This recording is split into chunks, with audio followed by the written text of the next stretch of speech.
Hema committee report ആകെ ചർച്ചയാണ്. Full social media എവിടെ എടുത്തു നോക്കിയാലും ഹേമ കമ്മിറ്റി ഹിന്ദി ചാനലിലൊക്കെ വരുന്നുണ്ട്. എന്തുവാണ് ഇത്? ഫുഫ്. ഇത് 5 വർഷമായിട്ട് ഉറങ്ങിക്കൊണ്ടിരിക്കുന്ന ഒരു റിപ്പോർട്ടാണ്. ഈ റിപ്പോർട്ട് അവർ റിലീസ് ചെയ്തിട്ട് 5 വർഷമായി. അവർ കൊടുത്തിട്ട് സർക്കാരിന് കൊടുത്തിട്ട് 5 വർഷമായി. സർക്കാർ അത് അവിടെ വെച്ചിരിക്കുകയാണ്. പ്ലീസ് നിങ്ങളിവിടെ തന്നെ ഇരിക്കൂ. സമയമാവുമ്പോൾ നമുക്ക് യൂസ് ചെയ്യാവുന്ന ഒരു അസ്ത്രമാണിത്. ഇതിപ്പോൾ എന്തുകൊണ്ട് പുറത്തു വന്നു എന്ന് പല പല ഐഡിയാസ് ഉണ്ട്. പുറത്ത് ആൾക്കാർ സംസാരിക്കുന്നത് എന്താണെന്ന് വെച്ചാൽ ചീഫ് മിനിസ്റ്ററിന്റെ ദുരിതാശ്വാസ ഫണ്ട്, അതിനെക്കുറിച്ച് കുറേ സംസാരങ്ങളൊക്കെ ഉണ്ടായല്ലോ. അപ്പം അതിനെക്കുറിച്ച് അതൊക്കെ ഒന്ന് അവിടെ കിടപ്പിലാക്കാൻ വേണ്ടിയിട്ടാണ് ഇപ്പോൾ ഇത് പുറത്തു വിട്ടത്. ഒരുപാട് അഴിമതിയുണ്ട്, അതുണ്ട് ഇതുണ്ട് എന്ന് കുറേ ആൾക്കാർ സംസാരിക്കുന്നുണ്ടല്ലോ. ഇപ്പോൾ 100 വീട് ഞങ്ങൾ വെച്ചുതരാം, 100 വീട് ഞാൻ വെച്ചുതരാം. അവിടെ ആകെ കൂടെ 100 പേരേ ഉള്ളൂ. വീട് 10-500 വീടായി, അല്ല 1000 വീടായി, അല്ല 2000 വീടായി. ആൾക്കാർ വെച്ചു കൊടുക്കാമെന്ന് പറഞ്ഞതേ. പക്ഷെ ഇത് നടക്കുമോ? ഞാൻ പറയുന്ന വയനാടിൻ്റെ കാര്യമാണ്. അപ്പം അങ്ങനത്തെ ഒരു പ്രശ്നം ഉള്ള സമയത്ത് ഇങ്ങനത്തെ ഒരു സംഭവം ഇറക്കി അങ്ങോട്ട് സോഷ്യൽ മീഡിയയിലേക്ക് ഇട്ട് കൊടുത്തു കഴിഞ്ഞാൽ അതൊക്കെ അങ്ങ് മറന്നു വയ്ക്കുള്ളൂ എന്നുള്ള ഒരു ചിന്തയാണ് എന്ന് പറഞ്ഞ വെളിയിൽ കുറേ ആൾക്കാർ സംസാരിക്കുന്നത്. എൻ്റെ ഒരു അഭിപ്രായമല്ല കേട്ടോ. വെളിയിൽ കുറേ ആൾക്കാർ സംസാരിക്കുന്നതാണ്. ഇത് ഇങ്ങനെയാണ് കേട്ടോ, അങ്ങനെയാണ് കേട്ടോ. എന്തൊക്കെയാണ് ഹേമ കമ്മിറ്റി റിപ്പോർട്ട് കണ്ടു കഴിഞ്ഞാൽ അതെന്തോ വേണേലും, അതിൻ്റെ ആൾക്കാരുടെ പേരൊന്നും പറഞ്ഞിട്ടില്ല. അതായത് വേട്ടക്കാരനെ സംരക്ഷിക്കുന്നു, ഞാൻ കേട്ടതാണ് ന്യൂസിലൊക്കെ. ഇരകളെ പോളെ നീ ഒരു ഇരയല്ലേ എന്ന് പറഞ്ഞ് തള്ളിക്കളയുന്നു. അതാണിപ്പോൾ സംഭവിച്ചുകൊണ്ടിരിക്കുന്നത്. അങ്ങനെ സംഭവിക്കുള്ളൂ. അതുകൊണ്ടാണല്ലോ ഇത് 5 വർഷം അവിടെ ഇരുന്നത്. സർക്കാർ ഇപ്പോൾ പുറത്ത് വിട്ടിട്ട് ഇത് പാരയായിപ്പോയി. ഇത് ആരാണ് ഈ ഐഡിയ പറഞ്ഞു കൊടുക്കുന്നതെന്നാണ് മനസ്സിലാവാത്തത്. സർക്കാരിന് ഇങ്ങനത്തെ കാര്യങ്ങളൊക്കെ ഇത് ഇത്ര നാൾ കഴിഞ്ഞ് ഇത് അലാറം ഒന്നും അല്ലായിരുന്നല്ലോ, അലാറം സെറ്റ് ചെയ്തിരിക്കുകയൊന്നും അല്ലായിരുന്നല്ലോ. ഇത്ര 5 വർഷം കഴിഞ്ഞിട്ട് നീ ആക്ടിവേറ്റ് ആയിക്കോളൂ എന്നൊന്നും അല്ലായിരുന്നു. 5 വർഷം കഴിഞ്ഞ് ഈ ഒരു സന്ദർഭത്തിൽ ഇതിങ്ങനെ പുറത്തു വിടേണ്ട ഒരു കാര്യമില്ല. ഇപ്പോൾ അത് അങ്ങനെ തന്നെ വെച്ചാൽ മതി. അത് പിന്നെ RTI ഇട്ടാണ് ആരാണ്ടൊക്കെ അത് പുറത്തെടുത്തത് എന്നൊക്കെ പറയുന്നുണ്ട്. അതിൻ്റെയൊക്കെ സത്യാവസ്ഥ എന്താണെന്ന് നമുക്കറിയില്ല. എന്താണേലും ഒരു ഭയങ്കര സംഭവമായിട്ടുണ്ട്. ഏതൊക്കെ നടന്റെ തല ഇങ്ങനെ ഉരുളും എന്നും പറഞ്ഞ് ഇങ്ങനെ നോക്കിയിരിക്കുകയാണ് ആൾക്കാർ. ആരുടെയും തലയൊന്നും ഉരുളാൻ പോകുന്നില്ല ഭായി. എനിക്ക് പറയാനുള്ളത് അത്രേ ഉള്ളൂ.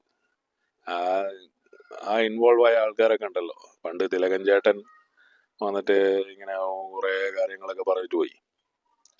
അവസാനം തിലകനാണോ കള്ളൻ അതോ ഈ ആൾക്കാരാണോ എന്നുള്ള സംശയം വരത്തക്ക രീതിയിലുള്ള പ്രോപഗാൻഡസ് അവർക്ക് ഇറക്കാൻ സാധിച്ചു.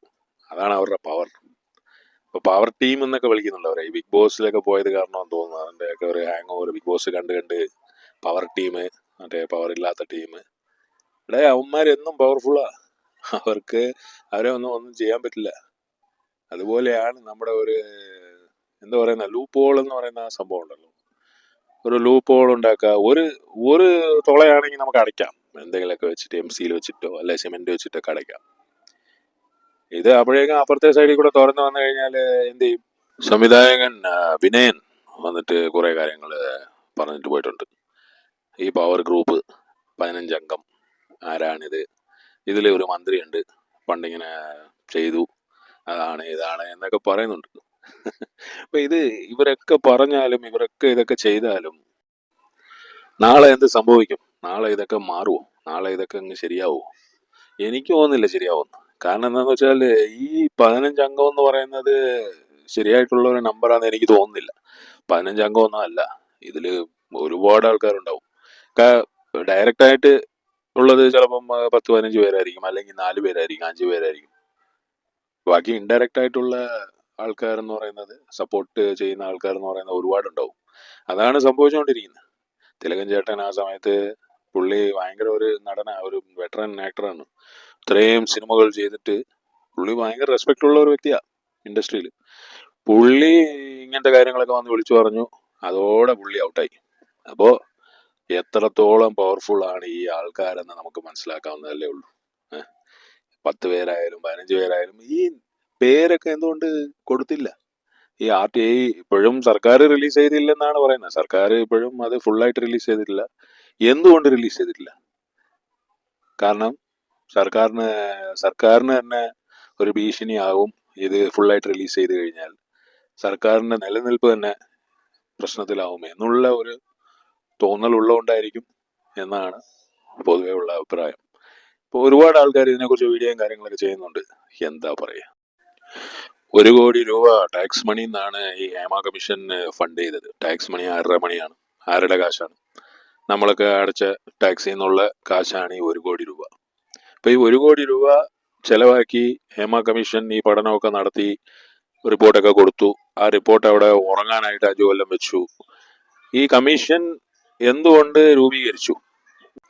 ഈ കമ്മീഷൻ രൂപീകരിച്ചത് ആ സമയത്ത് ഉണ്ടായ ഒരു ഇൻസിഡന്റ് കാരണമാണ്. നമുക്കെല്ലാം അറിയാമല്ലോ, ഭാവനയുടെ ഒരു പ്രശ്നം.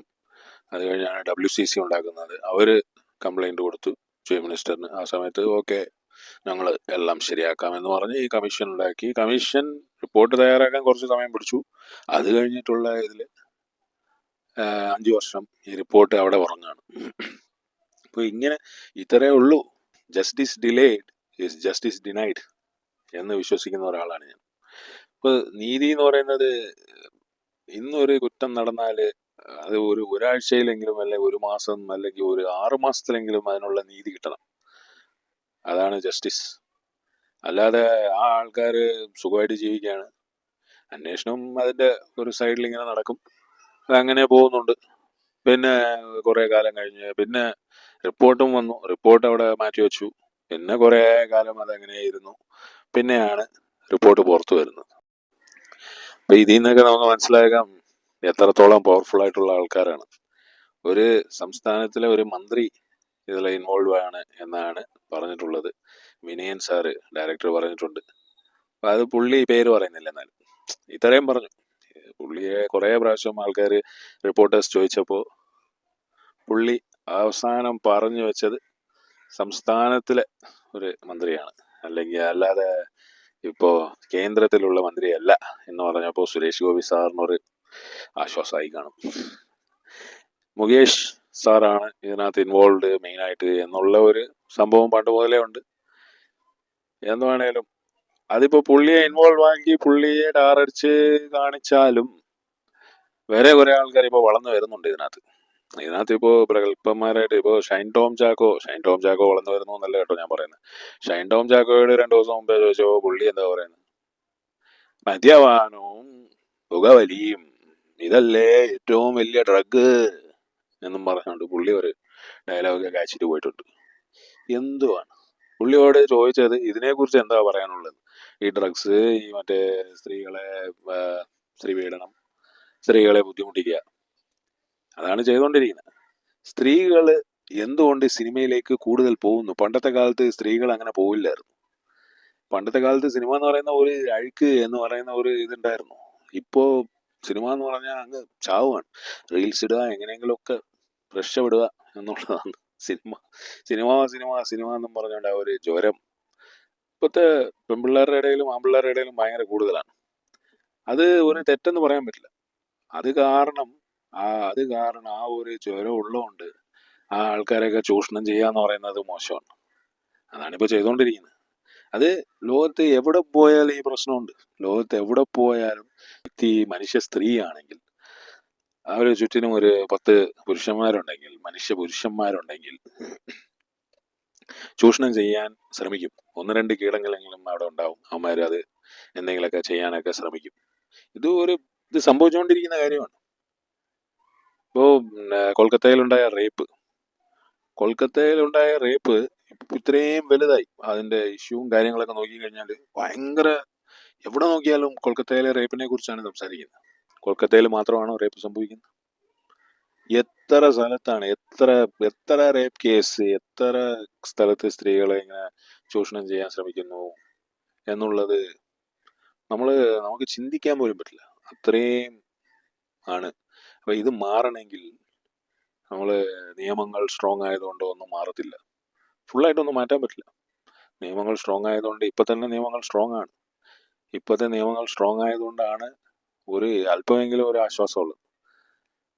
ഇതിലും നിയമങ്ങൾ സ്ട്രോങ് ആക്കി മറ്റേ സൗദിയിലൊക്കെ ചെയ്യുന്ന പോലെ വേണം, കഴുത്ത് വെട്ടിക്കളയണം എന്നൊക്കെയാണ് ആൾക്കാർ പറഞ്ഞുകൊണ്ട് നടക്കുന്നത്. അതൊക്കെ ഇന്ത്യയിൽ പ്രായോഗികമായിട്ട് ചെയ്തു വരാൻ കുറേ സമയം പിടിക്കും. അപ്പോഴേക്കും ഒരു 10 വർഷം കഴിയും, അപ്പോഴേക്കും ഇന്ത്യയിൽ കുറേ ഭരണമൊക്കെ മാറും, പിന്നെ അതങ്ങനെ കിടപ്പിലാവും. പിന്നെ ഇതൊക്കെയാണ് സംഭവിച്ചുകൊണ്ടിരിക്കുന്നത്, ഇത്രയും കാലമായിട്ട് സംഭവിച്ചുകൊണ്ടിരിക്കുന്ന ഇതാണ്.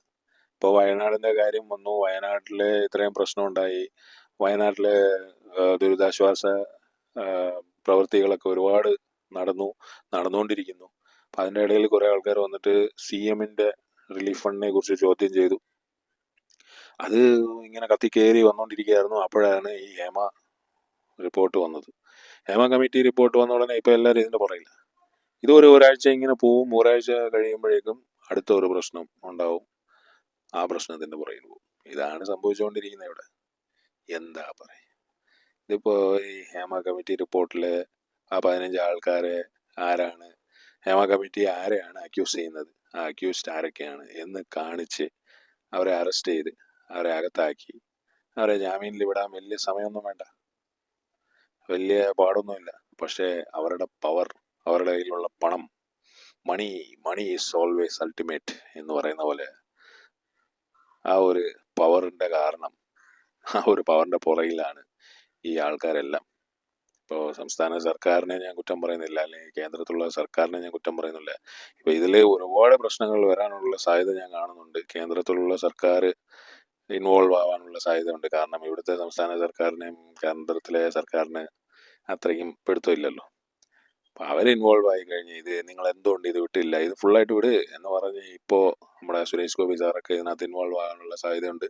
പക്ഷേ സുരേഷ് ഗോപി സാർ ഇൻവോൾവ് ആകുമ്പോൾ അപ്പുറത്തെ സൈഡിലൂടെ, സുരേഷ് ഗോപി സാർ ഒരു മന്ത്രി മാത്രമല്ല, ഒരു നടനും കൂടെയാണ്. അപ്പുറത്തെ സൈഡിലൂടെ എടാ മച്ചു നീ അത് ചെയ്യരുത്, എടാ ബായ് സുരേഷ് ബായ് നിങ്ങൾ അങ്ങനെ ചെയ്യരുത് എന്ന് പറഞ്ഞ് പുള്ളിയെ സ്വാധീനിക്കാനുള്ള സാധ്യതകളുണ്ട്. അപ്പൊ അങ്ങനെ സ്വാധീനിച്ചു കഴിയുമ്പോൾ പുള്ളി അതിൽ പെടുവോ ഇല്ലയോ എന്നുള്ളത് സമയം ആണ്, നമുക്ക് കാലമാണ് നമുക്ക് കാണിച്ചു കൊടുക്കുക. നമുക്ക് എന്താണേലും വെയിറ്റ് ചെയ്തിരുന്ന് കാണാം. ഇതൊരു ഭയങ്കര സംഭവമാണ്. ഇത് 1 മാസം 2 മാസമൊക്കെ പോകാനുള്ള സാധ്യത ഉണ്ടെന്ന് എനിക്ക് തോന്നുന്നു. പക്ഷേ എന്നാലും വേറെ വല്ലതുമൊക്കെ കുത്തിപ്പൊങ്ങി വന്നു കഴിഞ്ഞാൽ ഇതിന്റെ കാര്യം അങ്ങ് പോയി, ഇതിന്റെ കാര്യം കെട്ടടങ്ങി. കൊൽക്കത്തയുടെ കാര്യം ഇപ്പൊ ആരും അങ്ങനെ സംസാരിക്കുന്നത് കാണുന്നില്ല.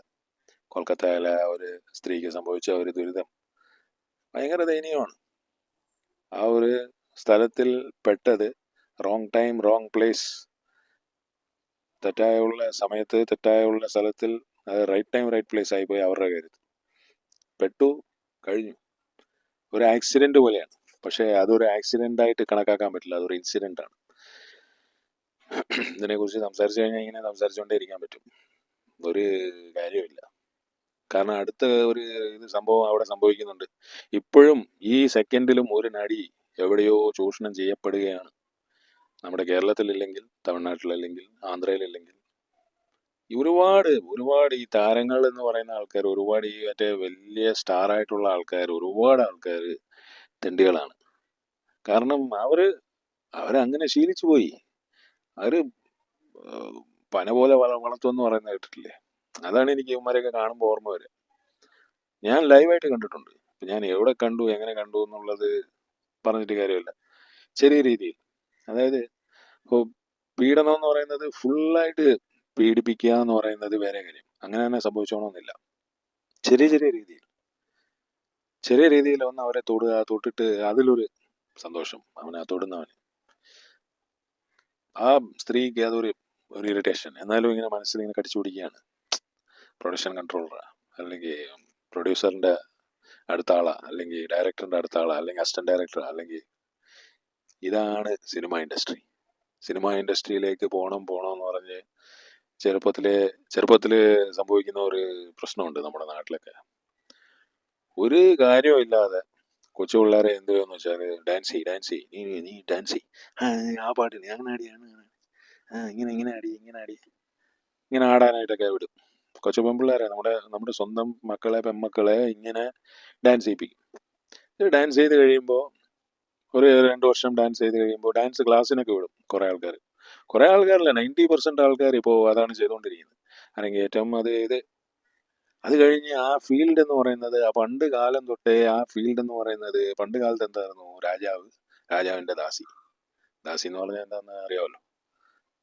അല്ലാതെ അതൊരു പുണ്യമോ അതൊരു ഭയങ്കര സംഭവമൊന്നും അല്ല. ആ കാലത്തും അങ്ങനെ തന്നെയാണ്, ഈ കാലത്തും അതിന്റെ തന്നെ വേറെ ഒരു ഒരു എന്താ പറയുന്ന ഒരു എവല്യൂഷൻ, ആ ഫീൽഡിന് ഒരു എവല്യൂഷൻ സംഭവിച്ചു. അതിങ്ങനെ വേറെ ഒരു രീതിയിൽ ഇങ്ങനെ പോവാണ്. ഒരു ഡാൻസ് ചെയ്യുന്നു, പിന്നെ പിള്ളേർക്ക് ആ ഡാൻസ് ഇങ്ങനെ ഇങ്ങനെ പിടിച്ചു, അത് ഇഷ്ടപ്പെട്ടു. അപ്പോൾ പിള്ളേർ അത് തന്നെ ചെയ്തുകൊണ്ടിരിക്കുകയാണ്. 10-12 വയസ്സായി, 15 വയസ്സാകുമ്പോൾ നീ ഡാൻസ് ചെയ്യാൻ പാടില്ല എന്ന് പറഞ്ഞു കഴിയുമ്പോൾ പിള്ളേർ പറയും എന്താ ഡാൻസ് ചെയ്താൽ എന്താ പ്രശ്നം. ആദ്യം ഡാൻസ് ചെയ്യുന്ന പറയുന്നത് പറഞ്ഞത് അപ്പനും അമ്മയാണ്, അല്ലെങ്കിൽ ചേട്ടനും ചേച്ചിയും അമ്മാവനും ഒക്കെയാണ് ചെയ്യിപ്പിച്ചത്. പിള്ളേരെ കൊണ്ട് ഡാൻസ് ചെയ്യിപ്പിച്ചത് ആദ്യം ആരാ? ഞാൻ ഡാൻസ് ചെയ്യാനേ പാടില്ലെന്നല്ല പറയുന്നത്. ആ ഫീൽഡിൽ പോകുമ്പോൾ അതിനെ തരണം ചെയ്യാൻ ഇതുപോലത്തെ കൃമികൾ എല്ലാ സ്ഥലത്തും ഉണ്ട്. സ്കൂളിലുണ്ട്, ഹോസ്പിറ്റലിലുണ്ട്, എല്ലാ സ്ഥലത്തും ഉണ്ട്. ഒരു ബസ്സിൽ കയറിയുണ്ട്, എല്ലാ സ്ഥലത്തും ഇതുപോലത്തെ കൃമികടിയുള്ള ഈ തെണ്ടികൾ ഉണ്ട്. ഇവന്മാരെ തരണം ചെയ്യാൻ, ഇവന്മാരെ ടാക്കിൾ ചെയ്യാൻ അറിയില്ലെങ്കിൽ ആ പണിക്ക് പോകരുത്. അല്ലെങ്കിൽ നിങ്ങൾ അത് അറിയാൻ ശ്രമിക്കണം. അറിഞ്ഞ് ഇതെങ്ങനെ ഇവന്മാരെ ടാക്കിൾ ചെയ്യാം, ഇവരുടെ കയ്യിൽ എങ്ങനെ പെടാണ്ടിരിക്കുക. നിങ്ങൾ സിനിമാ ഫീൽഡിൽ സംഭവിക്കുന്നതെന്ന് പറഞ്ഞാൽ ഒരു ഡയറക്ടറിനെ കുറിച്ചോ അല്ലെങ്കിൽ ഒരു അസിസ്റ്റന്റ് ഡയറക്ടറിനെ കുറിച്ചോ തെറ്റായിട്ട് വേറെ ഒരാളുടെ അടുത്ത് പറഞ്ഞു കഴിഞ്ഞാൽ ആ കേൾക്കുന്ന ആള് ആരുമായിട്ടൊക്കെ കണക്റ്റഡ് ആണെന്നുള്ളത് നിങ്ങൾക്ക് അറിയില്ല. അങ്ങനെയാണ് ഒരുപാട് ആൾക്കാർ ഫീൽഡിൽ നിന്ന് ഔട്ടാവുന്നത്. ഫീൽഡിൽ നിന്ന് ഇപ്പോൾ പൃഥ്വിരാജിനെ പോലത്തെ വലിയ നടനെ വേണ്ട, ഒരു ചെറിയ നടനായിക്കോട്ടെ, ഒരു ചെറിയ നടൻ, ഒരു ഇപ്പോൾ വളർന്നു വരുന്ന ഒരു ചെറിയ നടനെ കുറിച്ച് കുറ്റം വേറെ ഒരാളുടെ അടുത്ത് പറയാണ്. ആ വേറെ കേൾക്കുന്ന ആള് ചിലപ്പം ഈ നടനുണ്ടല്ലോ ഇവനായിരിക്കും ഇൻട്രൊഡ്യൂസ് ചെയ്തത്, അല്ലെങ്കിൽ അവനൊരു മനസ്സുഖം, അവൻ എന്ത് ചെയ്യും, ഇത് വേറെ ഒരാളുടെ അടുത്ത് പറയും. ഇയാൾ ഇങ്ങനെ പറഞ്ഞ കേട്ടാ, ആ പെണ്ണ് ഇങ്ങനെ പറഞ്ഞ കേട്ടാ, അയാൾ ഇങ്ങനെ പറഞ്ഞ കേട്ടാ, പെണ്ണായാലും ആണായാലും അവർ ഇങ്ങനെ പറയും. കഴിഞ്ഞു 1-2 വർഷം. നിങ്ങൾ എത്ര നടന്മാർ, എത്ര നടിമാര് നമ്മുടെ മലയാള സിനിമയില്, തമിഴിലും എല്ലാ ഭാഷയിലും ആ ഇൻഡസ്ട്രി അങ്ങനെയാണ്. ആ ഇൻഡസ്ട്രിയെ നമ്മൾ മാറ്റാൻ ശ്രമിച്ചാൽ ആ ഇൻഡസ്ട്രി ഇങ്ങനെ ആയിത്തീരാൻ എവോൾവ് ആയ ഒരു സമയമുണ്ട്. 100 ഇയേഴ്സ്, ഇപ്പോൾ 100 വർഷത്തോളം ആയി ഓരോ മലയാള ഇൻഡസ്ട്രി. ഇപ്പോഴത്തെ മലയാള ഇൻഡസ്ട്രി ഇവോൾവ് ആവാൻ ഒരു 30-40 വർഷമായി. ഇപ്പൊ 40 വർഷമായിട്ട് സൂപ്പർ സ്റ്റാർ ആയിട്ടൊക്കെ ഉള്ള ആൾക്കാർ ഉള്ള ഒരു ഇൻഡസ്ട്രി, ആ ഇൻഡസ്ട്രി ഇവോൾവ് ആവാൻ എടുത്ത ഈ സമയം, ഇത്രയും സമയം, ഇതിന്റെ ഡബിൾ സമയം നിങ്ങൾ കളയേണ്ടി വരും ഈ ഇൻഡസ്ട്രിയെ നേരെയാക്കി എടുക്കണമെങ്കിൽ. ഇപ്പൊ നിയമങ്ങളൊക്കെ വന്ന് ഇപ്പോൾ ചിലപ്പം കുറെ ആൾക്കാരെയൊക്കെ പിടിച്ചകത്തിടുമായിരിക്കും, കുറെ നല്ല കാര്യങ്ങളൊക്കെ സംഭവിക്കും. പക്ഷെ കുറച്ച് കഴിയുമ്പോൾ പിന്നെയും ഇത് തന്നെ, ഇതേ സംഭവം. ആ സംഘടന എന്ന് പറയുമ്പോൾ, ആ സംഘടനയിൽ തലപ്പത്ത് ഇരിക്കുക എന്ന് പറയുമ്പോൾ മനുഷ്യന്റെ ഒരു ആറ്റിറ്റ്യൂഡ് എന്ന് പറയുന്നത് അതാണ്. മനുഷ്യന്റെ ഒരു ആറ്റിറ്റ്യൂഡ് എന്ന് പറഞ്ഞാൽ അവന് പവർ കിട്ടി കഴിയുമ്പോൾ 90% ആൾക്കാർക്ക് ഈ പവർ എന്ന് പറയുന്നത് ഹാൻഡിൽ ചെയ്യാൻ അറിയില്ല. അവരവരുടെ ഫ്രണ്ട്സിനെ ഹെൽപ്പ് ചെയ്യും, അവരുടെ ഫ്രണ്ട് ആവാൻ കുറെ ഈ കീടങ്ങൾ വന്ന് അവരുടെ കൂടെ ചേരും. ചിലപ്പോൾ അവൻ നല്ലവനായിരിക്കും, തലപ്പത്തിരിക്കുന്ന ആൾ നല്ലവനായിരിക്കും, പക്ഷെ അവന്റെ കൂടെ നടക്കുന്ന ഈ ഫ്രണ്ട്സ് ഉണ്ടല്ലോ, അവര് ഏത് തരത്തിലുള്ള ആൾക്കാരാന്ന് നമുക്കറിയില്ല. അവര് അവരുടേതായിട്ടുള്ള രീതിയിൽ അവർക്ക് ആവശ്യമുള്ള കാര്യങ്ങളൊക്കെ നേടിയെടുക്കാൻ ഇങ്ങനെ പല പല പല പല ഐഡിയാസും പല പല പല പല കുബുദ്ധികൾ യൂസ് ചെയ്ത് അവർക്ക് വേണ്ട ആൾക്കാരെയൊക്കെ സംരക്ഷിക്കും, അവർക്ക് വേണ്ടാത്ത ആൾക്കാരെയൊക്കെ തള്ളിക്കളയും. അതാണ് സംഭവിച്ചുകൊണ്ടിരിക്കുന്നത് ഈ സിനിമ ഇൻഡസ്ട്രിയിൽ. ഹേമ കമ്മിറ്റി വന്നാലും ഇനി 10 ഹേമ കമ്മിറ്റി റിപ്പോർട്ട് വന്നാലും ഈ സിനിമ ഇൻഡസ്ട്രി എന്ന് പറയുന്ന ഈ ഇൻഡസ്ട്രിയെ നേരെയാക്കാൻ ഒരു ഇതിങ്ങനെയാണ് ഇങ്ങനെയാണ്. ഇതാണ് അഡ്മിഷൻ ഫോം, ഇത് പൂരിപ്പിക്കൂ, കൊടുക്കൂ, ഓക്കെ, സ്ക്രീൻ ടെസ്റ്റ് എടുക്കുന്ന സ്ഥലത്ത് ക്യാമറാമാൻ ഉണ്ട്. എല്ലാ ക്യാമറാമാനും ഒരുപോലെയല്ല. ക്യാമറാമാൻ അസിസ്റ്റന്റ് ഉണ്ട്, എല്ലാ അസിസ്റ്റന്റും ഒരുപോലെയല്ല. ക്ലാബ് ബോയ് ഉണ്ട്, എല്ലാ ക്ലാബ് ബോയും ഒരുപോലെയല്ല. ഡ്രൈവറുണ്ട്, ചായ കൊടുക്കുന്നവനുണ്ട്, ഇങ്ങനെ ഒരുപാട് സംഭവം. അതിൻ്റെ ഇടയിൽ ഡ്രഗ്സ് ഉണ്ട് എന്നാണ് പറയുന്നത്. ഡ്രഗ്സിന്റെ ഒരു മറ്റേ ഡെഫിനിഷനൊക്കെ പറയുന്നുണ്ടായിരുന്നു നമ്മുടെ ഷൈൻ ടോം ചാക്കോ. എന്ത് പൊട്ടനാണ് അയാള് ഇങ്ങനെ മൈക്കും ഇതും കിട്ടിക്കഴിഞ്ഞാൽ വേള് വേള് വേള് വേള് വേള് എന്ന് പറഞ്ഞുകൊണ്ട് എന്തെങ്കിലുമൊക്കെ വിളിച്ചു പറയാന്നുള്ളതാണ് പുള്ളിയുടെ ഒരു എന്താ ഇതാണോ, നിങ്ങൾ അങ്ങനെയാണോ, നിങ്ങൾ ഇതാണോ ഉദ്ദേശിച്ചേ, ഞാനതല്ല എന്റെ ഭായി പ്ലീസ് മിണ്ടാൻ ഇതില്ലെങ്കിൽ നിങ്ങൾ ഇനിയെങ്കിലും നിങ്ങൾ ഒന്ന് ഒന്ന് കൺട്രോൾ ചെയ്ത് പിടിക്കുക. അല്ലാതെ ഈ ചുമ്മാതെ വെളുവെളുന്ന് അടിച്ചുകൊണ്ട് നിങ്ങൾക്കും നന്മയില്ല, നിങ്ങളെ ചുറ്റിയുള്ള ആൾക്കാർക്കും. എനിക്ക് തോന്നുന്നില്ല നിങ്ങൾ ഇങ്ങനെ വർത്തമാനം പറഞ്ഞുകൊണ്ട് പോയി കഴിഞ്ഞാൽ കൂടുതൽ നാൾ പോകുന്നുള്ളത് സിനിമ ഇൻഡസ്ട്രിയെ കുറിച്ചാണല്ലോ നമ്മൾ സംസാരിച്ചുകൊണ്ടിരിക്കുന്നത്. സിനിമ ഇൻഡസ്ട്രി ഒരു ഗ്രേറ്റ് ഇൻഡസ്ട്രിയാണ്.